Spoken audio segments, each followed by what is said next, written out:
hose. Hanyuma tunabamenyesha ko ari abari bamye bandika bavuga ati ikiganiro kuri tutakibona ibyo by'ukuri muri weekend dukora muri iyi minsi hagati mu ndwi. Rero murakoze cyane. Nagomba ko tuyagira ijambo ry'Imana rivuga ku bijyanye n'urukundo rw'Imana. Urukundo rw'Imana tugomba tubangukire ku ijambo riri mu gitabo cy'Abaroma igice cya 5:8 avuga ngo ariko Imana yatweretse urukundo rwayo dukunda kuko Kristo yadupfiriye tukiri abanyabyaha. Iri jambo nifuza ko tuyaga nawe ryaguye usanga ari ijambo ryagutse cyane. Ukuntu Kristo Imana yatanze Kristo ava mu ijuru aza ngaha mu isi, nyuma ntiyaje kubera tugororotse, ntiyanaje kubera kandi twabisabye, yaje kubera urukundo rw'Imana itugirira impuhwe ko abari mu ishusho yabo bagiye guherengetera, itugirira impuhwe itanga ubura bwayo, itanga umwana wayo kugira ngo jewe uyu munsi na wewe tube dufise ububasha n'uburenganzira bwo kwitwa abana b'Imana ku bamaze kwakira Umwami Yesu. Mbega bivuze iki? Bivuze ngo uyu munsi inkundo z'abantu, jewe ndi umusore nkunda umukobwa kuko aricyo namurondera ko swati namurondera kugira azomere umugore mu rwego urukundo rw'abubakanye, ubundi nkamukunda nkamwereka urukundo kugira ngo ibyo dukorana bizogende neza, ubundi nkamwereka urukundo bivanye n'ikintu runaka niko ndamurondera. Ariko urukundo special Imana yagaragaje biciye muri uyu Kristo Yesu, nta n'umwe mu isi yari yabisabye, nta n'umwe Imana yarondera ku icyubahiro, nta n'umuntu n'umwe, ariko Imana yacu iramutanga, kandi ngo yamutanze tukiri abanyabyaha. Ngomba ndagusaba ikintu kimwe, urukundo ngaha ruvugwa ni urukundo rwo gukorera neza umuntu utarindiriye inyungu, utarindiriye ejo ngo bizogenda gute.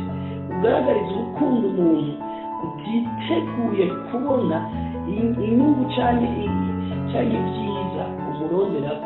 Abantu benshi uyu munsi agushyira kuri stati akanakwibutsa ko wayiraba iyo stati, ariko hari ikintu runaka ariko ararondera. Ariko urukundo rw'Imana ariko ndavuga ni rwa rukundo ufuka mu gasengero umuntu runaka utanabimubwiye. Urukundo ariko ndavuga ni rwa rukundo ushobora kugira umutwaro umuntu runaka ukamushyira ikintu utiteze ko nawe azokigusubiza. Yesu yavuze ngo ukuboko kwawe kw'ibubapfu niko wagomba gukora ikintu, ukw'iburyo niko ubimenya. Uru ni rwo rukundo rw'Imana. Nicyo gituma yavuze amajambo muri Matayo, uri kuhasoma Matayo igice 25 ugasoma hepfo, ariko aravuga ku bijyanye abagiye kumuraba ari mu ibohero, arwaye, ashonje, agize iki. Umuntu ari mu ibohero ntuba witeze ko uza gusubiza ikintu na kimwe, niko kagerereza. Rero ndakwifuje ngo urukundo nyawe. Hari ayandi majambo ari mu gitabo cy'Abikorinto, mu gitabo cy'Abikorinto uravye igice ca 13, Abikorinto wa mbere igice ca 13, nasomye ijambo ridasanzwe cyane rivuga ngo rurenza ko muri byose. Nagace ka kavuga ngo rurenza ko muri byose ni urukundo. Uravye urabona ibigize urukundo byinshi badondaguye, ariko urukundo rurenza ko muri byose. Umugenzi wawe, uwo mubakanye, umufiance wawe, mu bagenzi ufite ashobora gukora ikintu kirengeye kapasite yawe, umengo ntuwo kwihanganira, ariko by'ukuri nyine warajyaki ukabwira ko umukunda. Urukundo rero nyarukundo rwihanganira byose. Umuntu amukora ikintu akubwira ngo ibi sino byihanganira, this is too much, akakubwira ko umenga ibintu ukoze birarenge, ariko urukundo rwihanganira byose. Tugituma ingo nyinshi ziko zirasambuka, abafiyanse benshi bariko barahebana, abari abagenzi imyaka ingahe bariko baratandukana kubera iki? Urukundo nyarukundo, inkundo z'ubu zishingiye ku bintu, ariko urukundo rw'Imana, urukundo rutagira profi, ni urukundo nyine rw'Imana atakintu kimwe ruhagazeho. Ndakwipfurije kugira urukundo atayindi nyungu uri kurondera, ariko urukundo nyarukundo, urukundo rushitse. Umuririmbyi yari indirimbo mu gitabo cy'Ikirundi uvuga ngo mbega urukundo rw'Imana yacu rworuha ruserangurika, rusumba ukwezi, rusumba izuba, kandi ikuzimu rushikaye.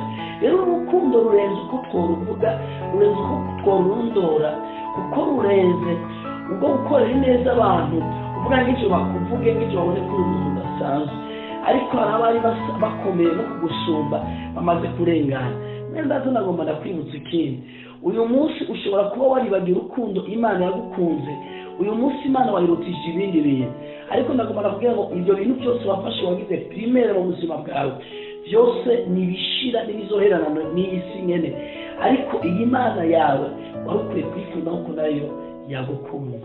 Ndakwifurije rero kurangiza umunsi no kubaho ubuzima bwo kugira urukundo nyarukundo utarondera izindi nyungu, ahubwo urukundo rw'Imana ijuru rikunezererwe, ijuru rivuga ngo hari uri mu isi ari mu imbuto yacu. Warahezagiwe cyane, amahoro y'Imana bane nawe.